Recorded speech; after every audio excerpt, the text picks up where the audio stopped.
"Sir, you're under arrest for trespassing on your own property." That's what the officer nearly said before I showed him my deed.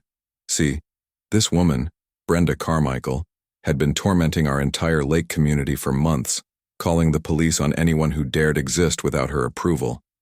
She threatened to sue me for $50,000, filed false reports, and even tried bribing local officials to get me kicked off my own land. Here's the twist. She had no idea I actually owned the $800,000 mansion she was renting. Picture this. Dawn breaking. Over Lake Serenity. The scent of pine needles drifting through the mist. Suddenly, blue police lights flash across my grandfather's old cabin. Gravel crunches under the tires of 2 squad cars. And there she is, Brenda, standing on her deck in a bright pink robe, pointing at me like I'm some sort of criminal. What would you do if someone called the cops on you for fishing on your own property? Let me know below and tell me where you're watching from. I bet half of you have your own HOA horror stories. My name's Marcus, and 3 years ago I thought I'd found paradise. After 20 years in military logistics and a divorce that felt like getting run over by a tank, driven by my ex-wife's lawyer, I inherited my grandfather's cabin on Lake Serenity, Minnesota. Population, 3,200. The biggest drama back then was Mrs. Henderson's cat stealing fish from people's docks. The cabin wasn't fancy, just a 1960s A-frame sitting on 2 acres of pure heaven. Every morning, I'd wake to the sound of loons echoing across glass-still water. I'd step onto the dock, boards worn smooth by 40 years of Minnesota weather, and breathe air so clean it felt like it could erase 20 years of diesel fumes from my lungs. The place smelled like my childhood, cedar, pine needles, and that faint metallic scent of lake water at dawn. For 2 perfect years, Lake Serenity lived up to its name. 47 properties surrounded 8 miles of shoreline, a mix of hard-working locals and summer families. Everyone followed one sacred rule: wave when you pass, help when someone needs it, and mind your own business the rest of the time. Then came Hurricane Brenda. She bought the biggest eyesore on the lake, an $800,000 mansion that looked like someone had dropped a piece of suburban Dallas right into the woods. Within a week, she'd introduced herself to half the lake by pontoon boat, dressed in blinding white capris and sweaters bright enough to signal aircraft. Her voice was sweet as sugar, but her eyes were colder than January ice. The morning it all started, I was sitting on my dock sipping coffee that tasted like peace itself, when I heard an engine slicing through the still water. "Yoo-hoo! Hello there, neighbor!" Brenda's voice carried across the lake like an unwanted commercial. She pulled up to my dock wearing a grin fit for a game show host. "I'm Brenda Carmichael, from the executive estate across the water," she said, flashing a manila folder. "I'm here on official HOA business." "Executive estate?" I muttered. "The Lake Serenity Homeowners Association has voted on updated aesthetic standards," she continued. "I'm afraid your rustic setup doesn't meet our community guidelines." I set my coffee mug down hard enough for it to ring against the railing. "What homeowners association?" Her smile froze. "The one that protects our property values from declining influences. That aluminum boat has to go. And honestly, the fishing gear makes this whole area look like a bait shop exploded." My declining influence was a 1995 Lund that had caught more fish than her luxury boat ever would. The gear she was complaining about was my grandfather's hand-carved rod holders and a tackle box older than she was. "Ma'am, I said evenly, "this property has been in my family since before you were born. There's no HOA on my deed, and there never will be." That's when her mask dropped. Her voice turned to ice. "We'll see about that, won't we, soldier boy?" Then she gunned her pontoon like she was fleeing a crime scene, sending a wake that slammed into my dock and spilled my coffee. The smell of gasoline and perfume lingered in the air like a warning. As her mansion's windows caught the sunrise like predators' eyes, that old military instinct kicked in, the one that kept me alive through 3 deployments. This wasn't a neighborly disagreement. It was a declaration of war. 3 days later, I found an envelope taped to my front door like a ticket from the devil himself. Inside was the most creative piece of fiction I'd seen since my divorce papers: Lake Serenity Homeowners Association violation notice. Apparently, I owed $500 for failing to maintain dock aesthetic standards, and had 30 days to comply, or face additional fines and property liens. It looked official, fancy seals, case numbers, and legal-sounding phrases designed to make most people panic and pay. Too bad it wasn't worth the paper it was printed on, but most folks wouldn't know that. So I did what I'd always done best: reconnaissance. The Cedar Falls courthouse basement smelled like old leather and broken promises. Dust floated in the fluorescent light like ghosts of past paperwork. During my Army years, I learned that the best intel always comes from the people who've been filing it the longest. That's where I met Dolores, the 70-something county clerk. "Another HOA victim, hon?" she whispered, pulling my property file. "That Carmichael woman's been in here 6 times this month asking about enforcement procedures and lien rights. Between you and me, she doesn't know much about property law." My deed was crystal clear: no covenants, no restrictions, no HOA authority of any kind. But my logistics training had taught me something. Always look at what the other side is doing while they distract you with paperwork theater. Sure enough, Brenda's so-called Lake Serenity Homeowners Association did exist. On paper. Incorporated. Just 18 months ago, with 12 members out of 47 lake properties. Legally speaking, they had about as much authority over my land as the neighbor's cat.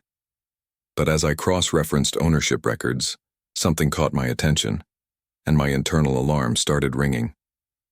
Several lakefront properties had recently been transferred to Carmichael Holdings LLC, and a quick online search exposed the truth.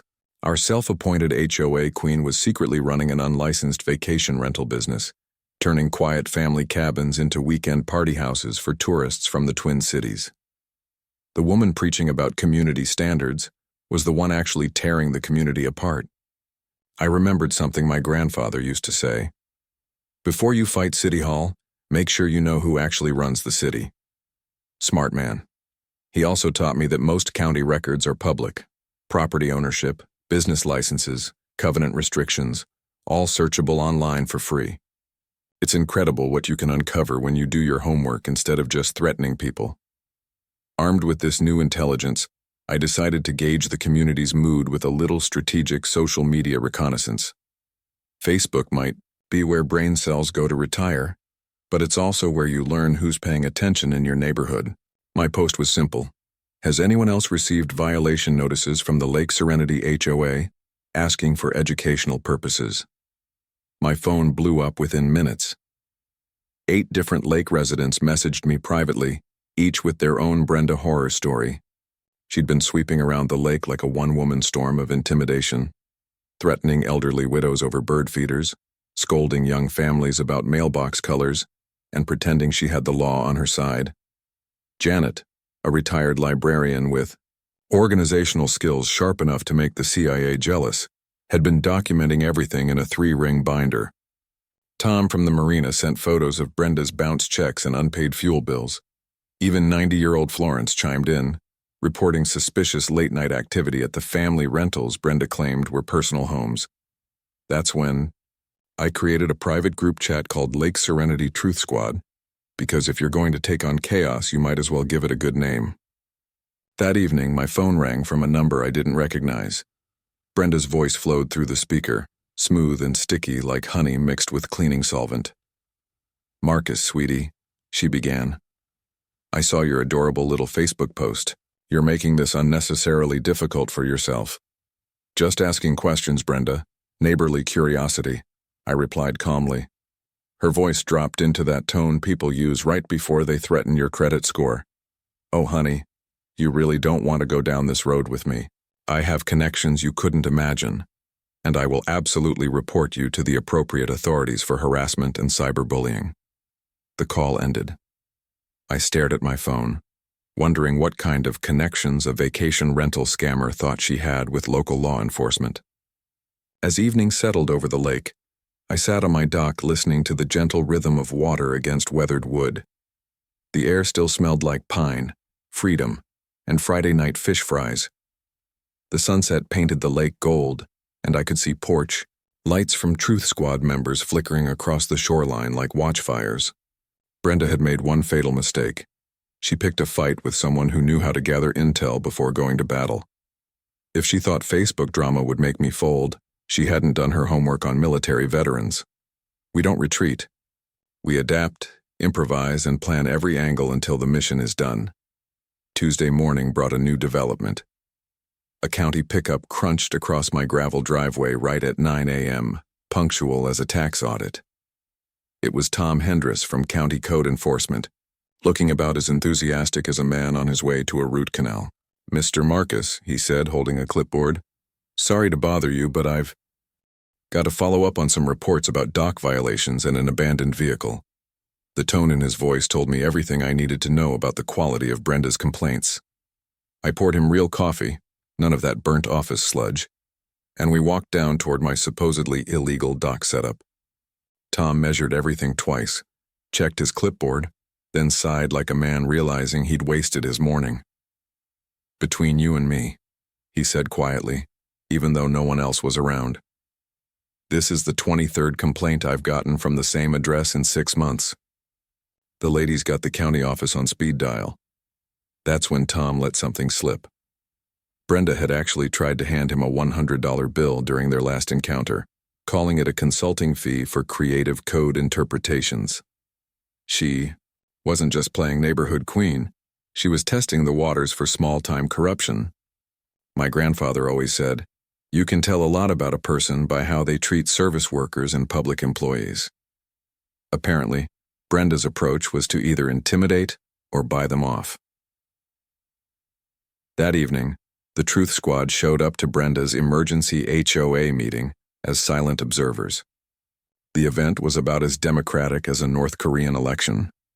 It took place inside her mansion's great room, a space so overdecorated it looked like a beige and gold furniture showroom explosion.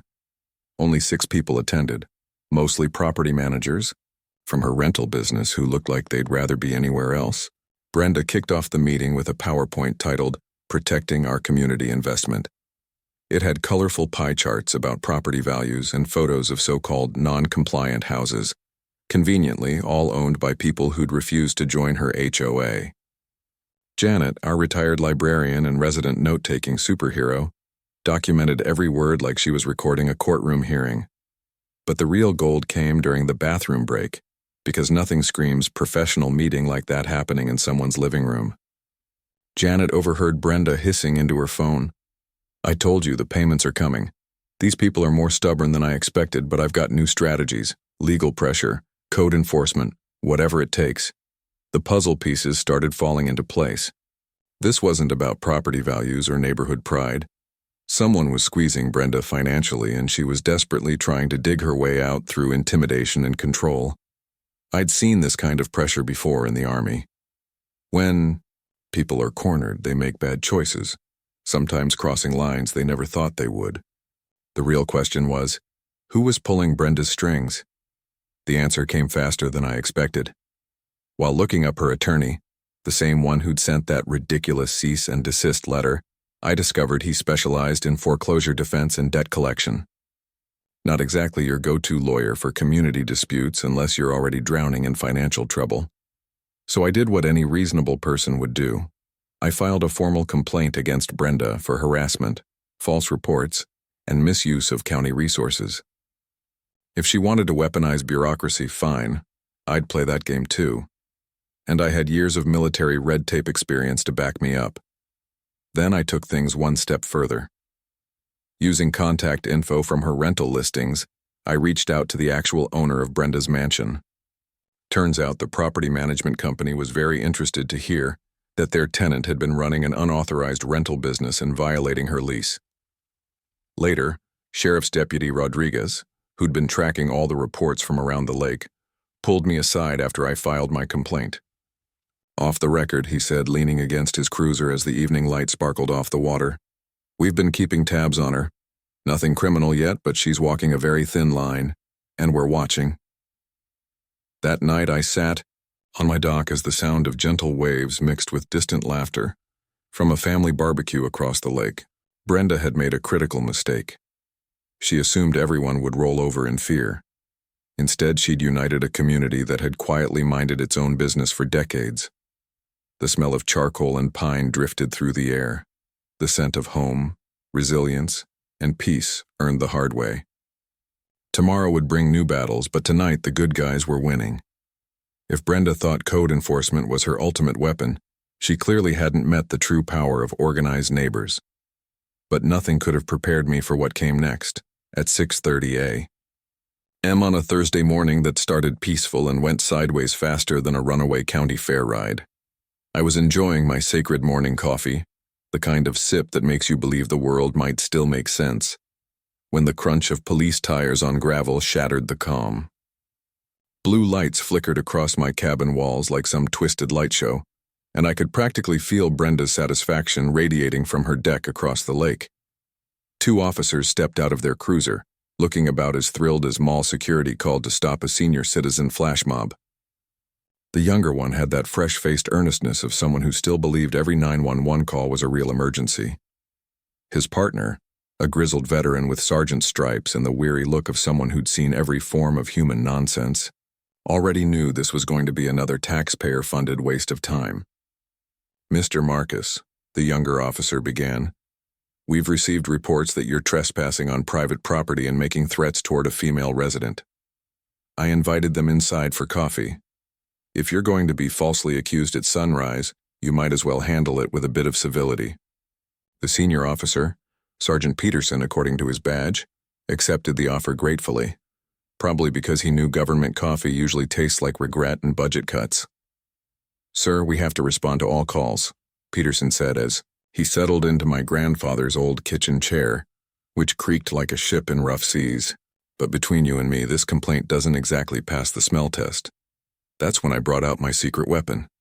Documentation, security footage, property deeds, a detailed timeline of Brenda's harassment campaign, and even Tom's written statement about her attempted bribe. I'd learned in the Army that paperwork wins wars, and this particular battle was about to turn very one-sided. Peterson reviewed the so-called evidence of my threatening behavior. The footage showed me helping elderly Florence load her fishing gear into her car while Brenda lurked behind her curtains like a spy in a cheap thriller. The supposed trespassing? It happened on a public access road that's been public longer than Brenda's been alive, despite the shiny new private property signs she'd nailed up overnight. Peterson shook his head. "Either you're the most polite troublemaker I've ever seen, or someone's been yanking our chain." As they were reviewing everything, my phone rang. It was Dave Morrison, a private investigator who moonlighted at the local tackle shop and looked like he could arm wrestle a bear. He'd finished the background check I'd asked for, and what he found could have fueled a full season of a small-town drama series. Brenda Carmichael owed $47,000 in unpaid HOA fees from her previous community in Minneapolis. The irony was thick enough to spread on toast. She'd been sued by that HOA, lost the case, and clearly learned how to weaponize legal threats. Dave also uncovered that she owed money to contractors, credit card companies, and just about anyone else she'd ever done business with. Her tactic? Threaten lawsuits until people gave up or settled for pennies. But the real bombshell, her entire vacation rental operation violated 3 zoning ordinances. She didn't even have the business licenses required to run those properties. The county had zero record of her so-called legitimate enterprise. While she was lecturing us about community standards, she was operating illegally the whole time. By now, the Truth Squad had grown to 15 lake residents, each armed with their own Brenda horror story. Tom at the marina revealed she owed him over $3,000 in dock fees and threatened to sue him for discrimination when he asked for payment. The hardware store owner shared footage of her disputing charges on materials she'd never returned. Classic pattern. Brenda wasn't unlucky. She was manipulative. She used fear and paperwork to avoid paying debts, betting that no one would fight back. Peterson finished reviewing my evidence and closed the folder with a sigh. "Mr. Marcus," he said, "you should consider pressing charges for filing false reports. This woman's been using us as her personal enforcement squad, and that ends today." As the officers drove off, their tires crunching on the gravel sounded like victory. From across the lake, I saw Brenda's silhouette vanish behind her mansion window. The morning mist lifted from the water, carrying the clean scent of pine and quiet triumph. My attorney called soon after, saying he had news that could change everything. Something in his tone told me Brenda's empire was about to crumble in ways she never saw coming. The loons called across the lake, their song echoing through the still air as the world woke up to another honest morning. Arthur Payton, my grandfather's lawyer since the Carter years, was waiting for me the next day. At 78, he, still dressed like he was arguing in front of the Supreme Court. His office smelled like leather and old cigars, with stacks of law books threatening to bury anyone foolish enough to lean too close. "Marcus, you might want to sit down for this," Arthur said, adjusting his wire-rimmed glasses. "I've been reviewing your grandfather's estate, and there's something we missed." He spread a pile of documents across his desk like a winning poker hand: property deeds, trust papers, and signature. I'd never seen before. "When your grandfather passed," he continued, "you inherited more than just the cabin. In 1987, he established the Northwoods Property Trust. You now hold a 60% controlling interest in that trust, which owns 4 lakefront properties." My coffee cup froze halfway to my lips. 4 properties, including the $800,000 mansion currently occupied by one Brenda Carmichael. The realization hit like a slap. I'd been fighting my own tenant this whole time. For 3 years, Brenda had been paying rent to a property management company that deposited those funds into a trust account I didn't even know existed. The same woman who'd been threatening me over property standards had literally been putting money in my pocket every month. Arthur pulled out a thick lease agreement. "Your grandfather was nothing if not thorough," he said. "This lease includes clauses about maintaining peaceful surroundings, prohibiting unlicensed businesses, and respecting neighbors. Ms. Carmichael has violated nearly every one of them." The irony felt divine. Brenda had been harassing her own landlord while falling behind on rent and breaking at least 14 terms of her lease. "How far behind is she?" I asked. 2 months, with late fees stacking up," Arthur replied. "The property management company is preparing eviction paperwork, but they need the trust's approval." "That means you." I stared at the documents, replaying 3 years of chaos in my mind. Suddenly, Brenda's desperation made sense. She wasn't just under legal fire. She was standing on quicksand. "Arthur," I asked quietly, "she doesn't know I'm her landlord, does she?" He smiled, a slow, satisfied grin that belonged in a courtroom victory photo. "Not unless she's far smarter than her recent choices suggest." The strategic possibilities hit me all at once. I could evict her immediately, end it with a single stroke of a pen. But my grandfather had always said, "Real power is knowing when not to use it. What would you recommend?" I asked. Arthur leaned back in his creaking chair. "Give her one last chance to make this right," he said. "And document everything." Arthur advised me to offer mediation first to show I'd tried to resolve things peacefully. Courts respect landlords who make every reasonable effort before taking legal action. But if Brenda pushed any further, Arthur had the next move ready: a 30-day eviction notice for multiple lease violations. It was clean, legal, and devastating to her fragile financial setup. I left Arthur's office feeling like I just realized we'd been playing different games all along. I was playing chess, and everyone else thought it was checkers. The afternoon sun poured golden light over Main Street, and for the first time in months I felt like the universe might actually have a sense of humor. Brenda Carmichael, self-proclaimed HOA queen and vacation rental mogul, had unknowingly been paying her biggest enemy to let her ruin his peace. Sometimes the best revenge is realizing you held all the cards from the start. It felt like that moment when you realize you've been holding the IKEA manual upside down for 3 hours, except instead of a crooked shelf, I'd accidentally become my nemesis's landlord. From that point on, it was time to build a case strong enough to make a courtroom legend proud. Arthur turned his office into mission control. Manila folders covered every surface, a paper battlefield of evidence and legal plans. Decades of experience made him operate with the precision of a Swiss watchmaker. "Landlord-tenant law is like coaching football," he explained, tapping his pen against a yellow pad. "You set the rules. If someone breaks them, they're benched. No emotions, just consequences." Dave Morrison, my private investigator, could probably track a ghost through a blizzard. He arrived looking smug, holding a report that confirmed we'd struck gold. Brenda owed $73,000 to various creditors, had tax liens pending, and a credit score that could make a payday lender blush. "Here's something your viewers should know," Dave said, sliding the paperwork across Arthur's desk. You can look up property liens, court judgments, and tax issues online in most counties. It's all public. Knowledge is power, and most of it's free. Janet, a retired librarian turned intelligence analyst, had turned her organizational skills into a weapon of justice. Her 3-ring binder looked like something the FBI would envy. Time-stamped photos, witness statements, and a cross-indexed record of every harassment incident. The marina owner provided unpaid bills and bounced check copies. Even local contractors tell the same story, Janet said, pushing up her glasses. She doesn't pay, then threatens lawsuits.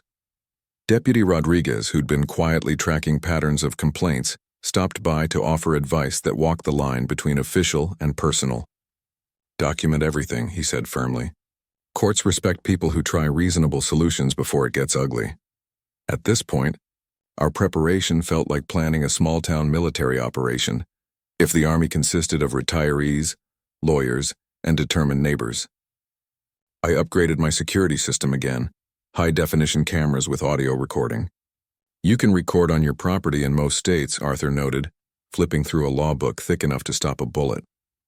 Always check local laws, but remember, evidence wins cases. Arthur outlined what he called the escalation protocol, a step-by-step plan to give Brenda every chance to act reasonably while documenting everything she did wrong. Step 1. I'd approach her as a concerned neighbor and offer county mediation. If she refused, we'd reveal her landlord connection publicly at the next town council meeting. Janet studied Robert's rules of order like she was preparing for Congress, while Arthur drafted notice templates for every possible outcome. He had backup plans for his backup plans, from zoning enforcement to potential criminal charges for false reports. Always give people a face-saving exit, he advised. Judges respect fairness and juries hate bullies. Meanwhile, our Truth Squad had evolved into a neighborhood network worthy of a spy agency. 15 Lake residents stayed in contact through a group chat, logging Brenda's increasingly erratic behavior. The marina, local shops, and even the town paper were quietly documenting everything. The editor had already started asking questions about zoning violations and bribery rumors. It felt like a feel-good community movie, only with more affidavits and fewer musical numbers. Older neighbors installed cameras, and volunteers escorted vulnerable residents to avoid confrontations. That evening, surrounded by folders, coffee cups, and Janet's cookies, I realized we'd built something powerful. A community that refused to be intimidated. Tomorrow, I'd give Brenda one last chance to choose dignity over destruction. After that, the nuclear option was ready.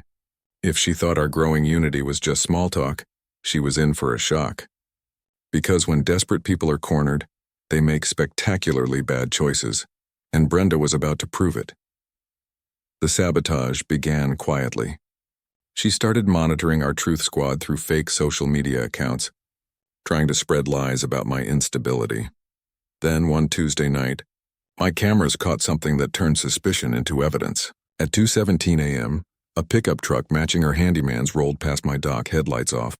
The camera caught the license plate perfectly under the new LED floodlights. By morning, I found my fishing boat half submerged, the drain plug cleanly removed. The damaged 2800 worth hit hard. The smell of gasoline and lake water mixed in the air like a crime scene. But Brenda made one fatal mistake, forgetting how evidence works in the modern world. My cameras had captured everything in crystal clear detail, including her handyman muttering about crazy lady jobs as he worked. I filed the police report with the careful precision of someone who'd been documenting harassment for months. Sheriff's Deputy Rodriguez arrived within an hour, reviewed the video evidence, and shook his head like a man watching taxpayer money go up in smoke. This crossed a line, he said, inspecting the drain plug that had been deliberately removed. Property damage over $1,000 is a felony. Your electronics alone put this in serious criminal territory. While I dealt with insurance adjusters and marine mechanics, Brenda was busy having her own breakdown across the lake. Members of the Truth Squad reported behavior that made her previous tantrums look like polite debates. She started approaching elderly neighbors like a door-to-door cult recruiter, demanding they pick a side in what she dramatically called the lake war.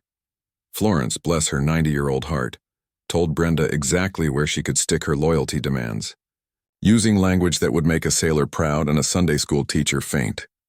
Then came the marina incident. Tom finally banned Brenda, from the fuel dock after she screamed at a teenage employee about conspiracy pricing and discrimination against successful women. The kid was earning $8 an hour and probably couldn't spell conspiracy, much less lead one. But it was the grocery store meltdown that became local legend within a day. Brenda accused the cashier of overcharging her, demanded corporate intervention, and started filming customers while shouting about systematic harassment. The store manager, who'd survived everything from coupon fraud to holiday chaos, finally asked her to leave. Meanwhile, Janet's research uncovered a goldmine of information. Her deep dive into Brenda's residential history revealed the same pattern repeated over 8 years. Neighbor disputes escalating into harassment, accusations of instability, and eventual legal pressure forcing her to move. Former landlords described the same cycle: chaos, threats, and eviction.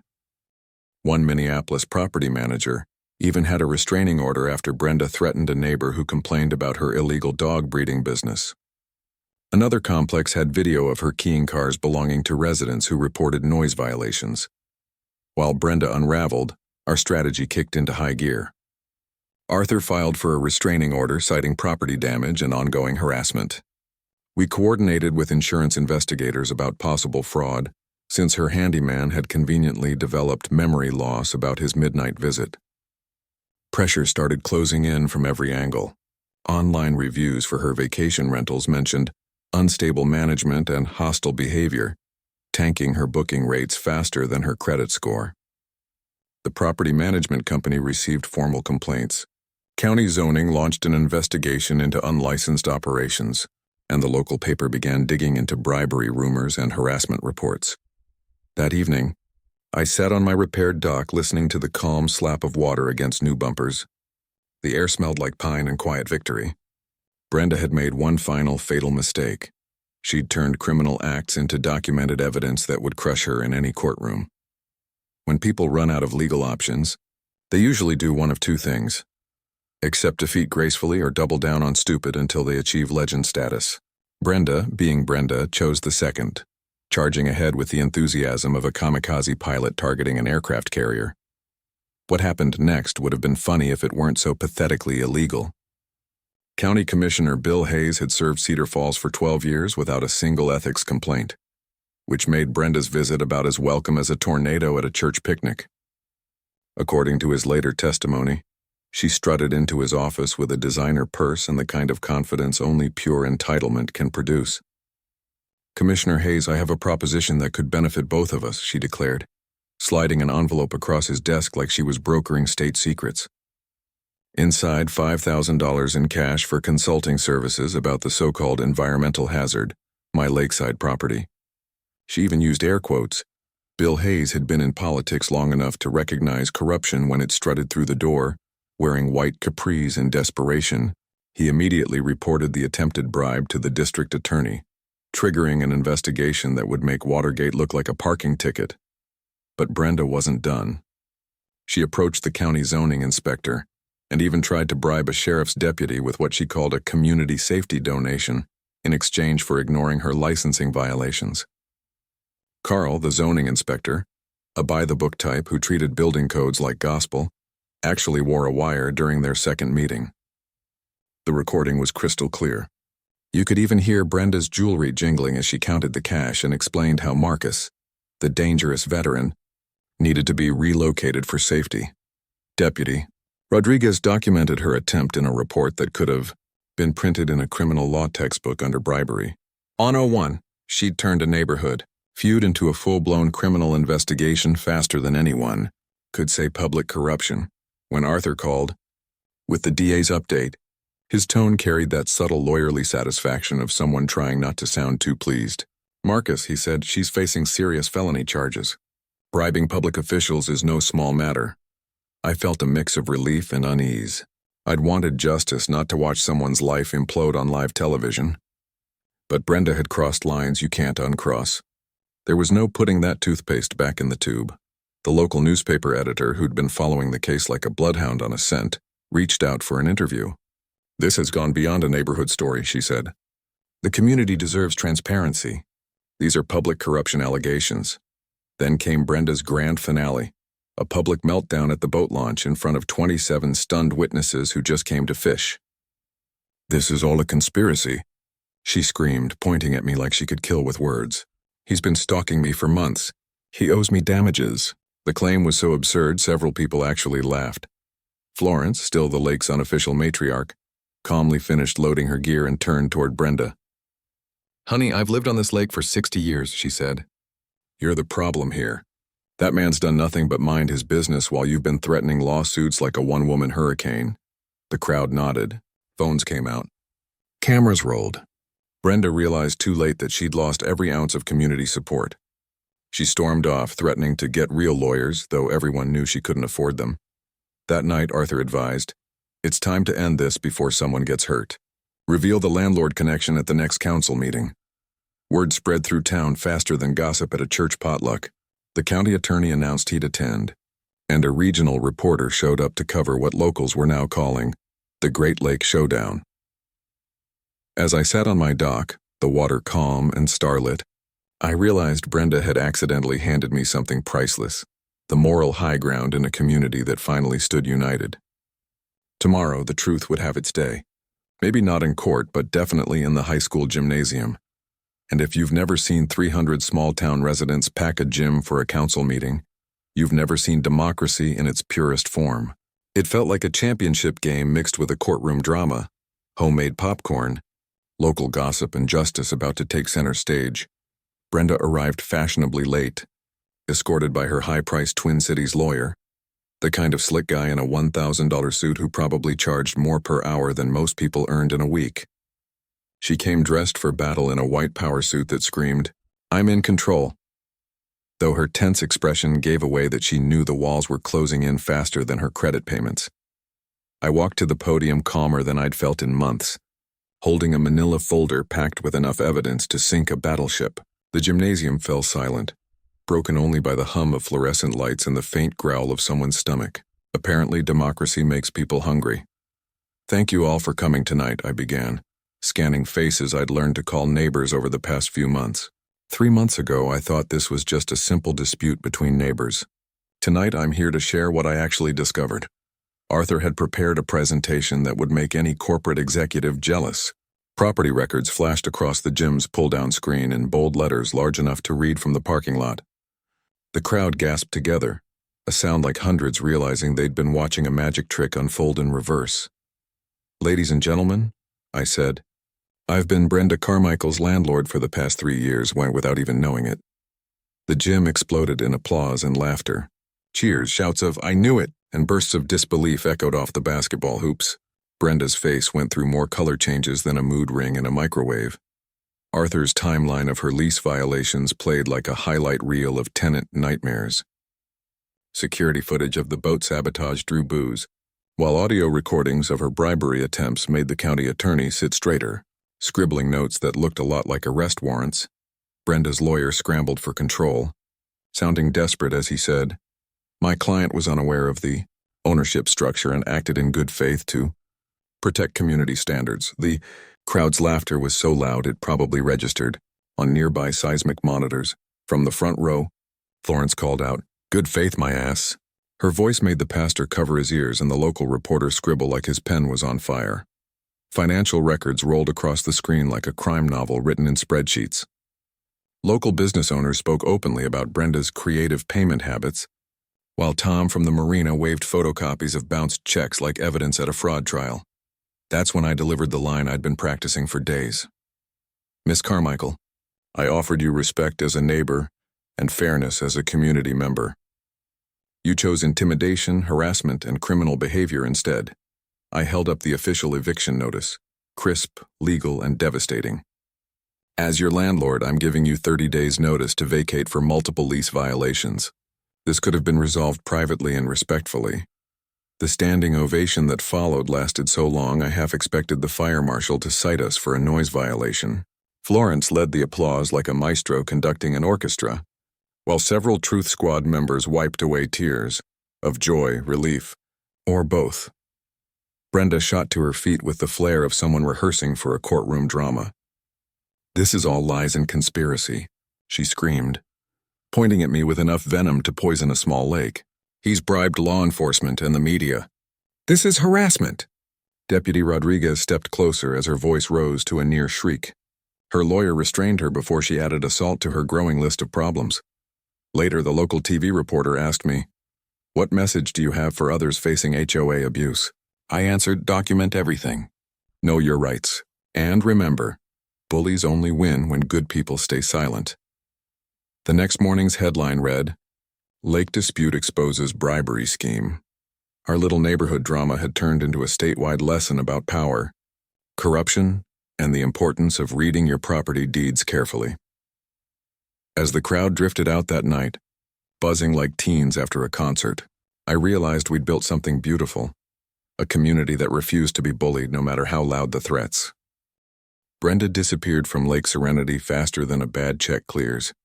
Within 2 weeks, she packed her designer luggage, her wounded pride, and drove off toward Florida. She left behind property damage that looked like a frat house after spring break, and a forwarding address that probably wouldn't last 6 months. The criminal case wrapped up quickly. Brenda accepted a plea deal, probation and 200 hours of community service. Fitting, considering she'd spent months tormenting hers. Her expensive lawyer likely billed more for that plea than most people earn in a year. But at least justice came with a price tag.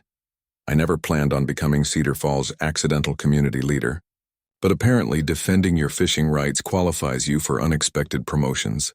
Our Truth Squad evolved into the Lake Serenity Advisory Committee, a group focused on real community standards, without the tyranny of traditional HOAs. We partnered with county agencies for lake conservation, launched a neighborhood watch that targeted actual crime instead of unauthorized bird feeders, and started a mediation program for disputes that didn't need lawyers or police. The real magic came when I decided what to do with 3 years of surprise rental income. We created the Lake Serenity Community Scholarship Fund, rewarding local kids who believed in community service, not community harassment. Each spring, we award scholarships to students pursuing environmental science, law, or public service. Our annual fundraiser is now Cedar Falls' most beloved event, complete with heavenly fish fry, live bluegrass, and storytelling contests where neighbors retell Brenda tales with the affection usually reserved for surviving natural disasters. Florence won last year's contest, with her unforgettable reenactment of telling Brenda exactly where to stick her loyalty demands, complete with hand gestures bold enough to make the volunteer firefighters blush and inspire the Methodist minister's sermon on how righteous anger can sometimes serve divine justice. Personal healing arrived like a Minnesota spring, slowly, then all at once, bringing life back to places I'd forgotten could bloom. The peace I'd once chased came with unexpected gifts, genuine friendships born from the fires of community resistance, and neighbors who proved they'd stand united when bullies tried to divide them. Janet and I started dating around Christmas, bonding over a shared respect for proper documentation and her incredible talent for organizing neighborhood revolutions. Turns out librarians make outstanding partners when they're not busy dismantling vacation rental empires with pure research power. I rediscovered my grandfather's old woodworking shop, building picnic tables for public lake access areas and teaching local kids how to create something useful, instead of filing pointless lawsuits. There's deep satisfaction in crafting beauty from raw materials, especially after months dealing with people who created chaos out of entitlement.